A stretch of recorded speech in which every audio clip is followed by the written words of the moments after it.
হজরত ইব্রাহিম আলাইহিসসালাম ছিলেন আল্লাহর অত্যন্ত প্রিয় বন্ধু বা খলিলুল্লাহ।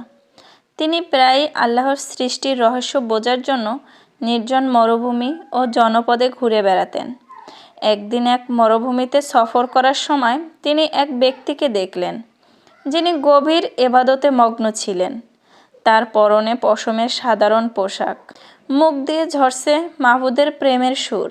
ইব্রাহিম আলাইহিসসালাম সেই আবেদের কাছে গিয়ে বললেন, আপনার ইবাদত ও মোনাজাত আমার হৃদয়কে স্পর্শ করেছে। আমি আপনার সাথে সময় কাটাতে চাই। আপনি কোথায় থাকেন?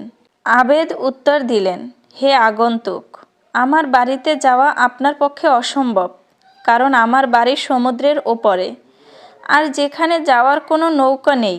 ইব্রাহিম আলাইহিসসালাম অবাক হয়ে জিজ্ঞেস করলেন, তবে আপনি কিভাবে যাতায়াত করেন? লোকটি সহজভাবে বললেন, আল্লাহর নামে আমি পানির উপর দিয়ে হেঁটে যাই। ইব্রাহিম আলাইহিসসালাম হাসি মুখে বললেন, যে আল্লাহ আপনাকে পানির উপর দিয়ে নিতে পারেন, তিনি আমাকেও পারবেন। যখন তারা সমুদ্রের তীরে পৌঁছালেন, আবেদ বিসমিল্লাহ বলে পানির উপর দিয়ে হাঁটতে শুরু করলেন। ইব্রাহিম আলাইহিসসালামও বিসমিল্লাহ বলে তার পিছু নিলেন।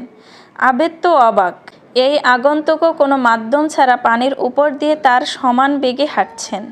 আবেদের কুটিরে পৌঁছে ইব্রাহিম আলাইহিসসালাম জীবনের কঠিন দিন সম্পর্কে আলোচনা শুরু করলেন। তারা কিয়ামতের ভয়াবহতা নিয়ে কথা বললেন। ইব্রাহিম আলাইহিসসালাম প্রস্তাব দিলেন, চলুন আমরা মুমিনদের মুক্তির জন্য দোয়া করি। আবেদ দীর্ঘশ্বাস ফেলে বললেন, আমি আর দোয়া করব না। 3 বছর ধরে আল্লাহর কাছে একটি জিনিসের জন্য প্রার্থনা করছি, যা এখনও পূরণ হয়নি। যতক্ষণ না তা পাবো, ততক্ষণ অন্য কিছু চাওয়ার সাহস পাচ্ছি না। ইব্রাহিম আলাইহিসসালাম তাকে সান্ত্বনা দিয়ে এক অমূল্য উপদেশ দিলেন। তিনি বললেন, হে আবেদ, যখন আল্লাহ কোনো বান্দাকে ভালোবাসেন, তখন তিনি তার দোয়া কবুল করতে দেরি করেন, কারণ তিনি চান বান্দা বারবার তার কাছে ফিরে আসুক এবং তার সাথে কথা বলুক। আর যার ওপর তিনি অসন্তুষ্ট, তাকে তিনি দ্রুত দিয়ে দেন, অথবা তার মনের হতাশা ঢুকিয়ে দেন, যাতে সে আর আল্লাহর দরজায় কড়া না নাড়ে। ইব্রাহিম আলাইহিসসালাম সেই অপূর্ণ দোয়ার কথা জানতে চাইলেন। আবেদ আবেগে আপ্লুত হয়ে বললেন, একদিন আমি একটি অতি সুন্দর ও নুরানি শিশুকে পশুপালন চড়াতে দেখে তার পরিচয় জানতে চেয়েছিলাম। শিশুটি বলেছিল, আমি ইসমাইল, খলিলুল্লাহ ইব্রাহিমের পুত্র। সেদিন থেকেই আমি আল্লাহর কাছে প্রার্থনা করছি, মৃত্যুর আগে যেন একবার সেই মহামানব ইব্রাহিমের সাথে আমার দেখা হয়। ইব্রাহিম আলাইহিসসালাম মৃদু হেসে বললেন, হে আল্লাহর প্রিয় বান্দা, আপনার সেই দীর্ঘ 3 বছরের দোয়া আজ কবুল হয়েছে। আমি আল্লাহর বন্ধু ইব্রাহিম।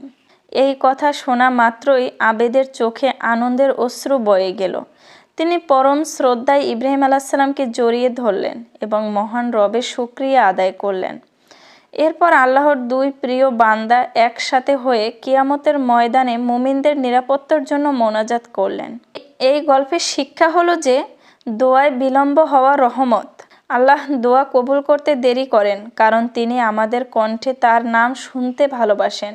আল্লাহর নামের উপর পূর্ণ বিশ্বাস থাকলে অসম্ভবকেও জয় করা সম্ভব।